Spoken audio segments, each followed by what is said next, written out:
அனைவருக்கும் வணக்கம் மக்களே. வாயில வட சுடும் கட்சி என்ன நினைச்சதுன்னா, கண்ணு கட்டின தூரம் வரைக்கும் தமிழ்நாட்டில் இனிமேல் நம்மள எதிர்க்க ஆளே இல்லை அப்படின்னு நினைச்சாங்க. ஆனா இன்னைக்கு நம்ம அண்ணன் சி ஜோசப் விஜய் அவங்க கண்ணில் விரல விட்டு சும்மா ஆட்டோன்னு ஆட்டினுக்கிறாரு.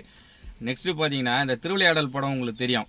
அதில் மாம்பழத்துக்காக என்ன கதை நடந்ததுன்னு சொல்லிட்டு நம்ம முருகர் சாமி என்ன பண்ணுவார், உலகத்தையே போய் சுற்றி வந்து அந்த மாம்பழத்துக்காக கஷ்டப்படுவார். ஆனால் விநாயகர் அப்பா என்ன பண்ணுவார், அம்மா அப்பாவும் சுற்றி வந்து அந்த மாம்பழத்தை வாங்கிடுவார்.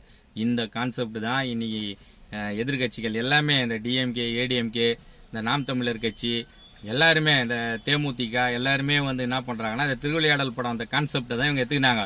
அது எப்படின்னு கேட்டால், நம்ம அண்ணன் வந்து முருகர் மாதிரி உலகத்தை சுற்றி வந்து மக்களெல்லாம் நேரில் பார்த்து அவங்க குறைகளை கேட்டு ரோடு இல்லாத ஊருக்கு போய் ரோட் ஷோலாம் நடத்தி ரொம்ப ரிஸ்க் எடுத்து போய் மக்களெல்லாம் சந்தித்து முருகர் ஐயா மாதிரி கஷ்டப்பட்டு வந்துக்கிறாரு. இவங்க என்னடானா விநாயகர் மாதிரி அம்மா அப்பாவை சுற்றி மாம்பழம் வாங்கின கதை மாதிரி சும்மா பேட்டி. ஆனால் அவங்களுக்கு வசதியான ஒரு இடத்துல நின்றுக்கிறது. விவசாயிகளுக்கு வந்து எதுவுமே பண்ணல. இவங்க எல்லாரும் சொல்கிறது, கார் எதுக்கு வாங்கி கொடுக்குறீங்க, அவ்வளோதான். யாராவது ஒருத்தர் அவங்க வீட்டில் செத்தாங்க, ஏதாவது ஒரு பிரச்சனை, அங்கே நேரில் போய் பார்க்க மாட்டாங்க. ஆனால் கனிமொழியாக்கா அனுப்பிச்சிடுவாங்க. அவங்க போனாங்கன்னா டிஎம்கே போனால் மாதிரியாம். புரியுதா இல்லையா உங்களுக்கு? சும்மா இவங்களை மட்டும்தான் அனுப்பிச்சி விட்ருவாங்களாம். அப்புறம் எதுக்கு உங்களுக்கு ஒரு முதல்வர், உங்களுக்கு முன்னாள் முதல்வர் ஏதாவது ஒரு பிரச்சனைக்கு நேரில் போய் பார்த்துருக்காரா? விளையாத்தி குளத்துக்கு நேரில் போனாரா? இல்லை விவசாயிகள் கூட ரோட்டில் நின்று போறான்னாரா? சொல்லுங்க. இல்லை ஊனமுற்றவங்க போறான்னாங்களா? அவங்க பக்கத்தில் போய் நின்று அவங்க குறைகளை கேட்டாரா?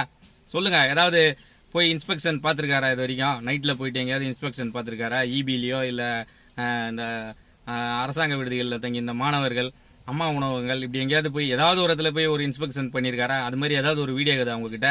அப்படியே வர்றது, அப்படியே கார் ஏறுறது, நேராக மீட்டிங் போய் பார்க்கறது, அப்படியே போயினே இருக்கிறது, அவள் தான். நெக்ஸ்ட் பார்த்தீங்கன்னா, இந்த இலவசங்களுக்கு இது பார்த்தீங்களா, இந்த இலவசங்களை கொடுத்து தான் ஆதி காலத்துலேருந்தே தமிழ்நாடு கவர்மெண்ட்டை திவாலாக்குனாங்க. ஏன்னா அவங்க தொடர்ந்து ஜெயிக்க மாட்டாங்கன்றது அவங்களுக்கே தெரியும் போலுக்குது. கிடைச்ச கேப்பில் என்ன பண்ணுறது, நடா நம்மளை நம்பி நாட்டை கொடுத்துக்கிறாங்களே, அதை நல்லபடியாக எடுத்துன்னு போனோம். அப்படி கிடையாது. இந்த 5 வருஷத்தில் எவ்வளோ சுட்டின்னு போக முடியுமோ அப்படி சுட்டின்னு போயிருது. ஆதி காலத்துலேருந்து பஸ்ஸுக்கு வந்து இலவசமாக கொடுத்து பஸ்ஸு ஒரு முறை போக்குவரத்து துறையாக திவாலாகி போச்சு. இபியில் கரண்ட்டை கண்ணாபின்னு தள்ளுபடி பண்ணி விட்டு கம்பெனிங்களுக்கு வர கம்பெனிகள்லாம் நல்லா கரண்ட்டை கொடுத்து விவசாயிகளுக்கு எல்லாருக்கும் கொடுத்து, விவசாயி கொடுத்தது போட்டான். கம்பெனிகளுக்கெல்லாம் கரண்ட் ஃப்ரீ கரண்ட் இங்கே வான்னு சொல்லிட்டு இவங்க நல்லா கமிஷன் வாங்கிட்டு போயிட்டு இபிஐ ஒரு காலத்தில் என்ன பண்ணிட்டாங்க, திவாலாகிட்டாங்க. தமிழ்நாடு இருண்ட மாநிலம் ஆனதுக்கு காரணம்னா கம்பெனிங்களுக்கு இந்த மாதிரி வாரி கரண்ட்டை கொடுத்தது தான் காரணம். இதான் உண்மை. இதெல்லாம் தெரிஞ்சும் தெரியாத மாதிரி இருக்கிறீங்களா, இல்லை உண்மையிலேயே நீ இருக்கிற இளைய தலைமுறைக்கு வந்து இதெல்லாம் தெரியாது? இந்த மாதிரி எல்லா துறையிலையும் இவங்க வந்து இலவசம் கொடுத்து என்ன பண்ணிட்டாங்க, தமிழ்நாட்டு கவர்மெண்ட்டே கடனாக்கிட்டு போயிட்டாங்க.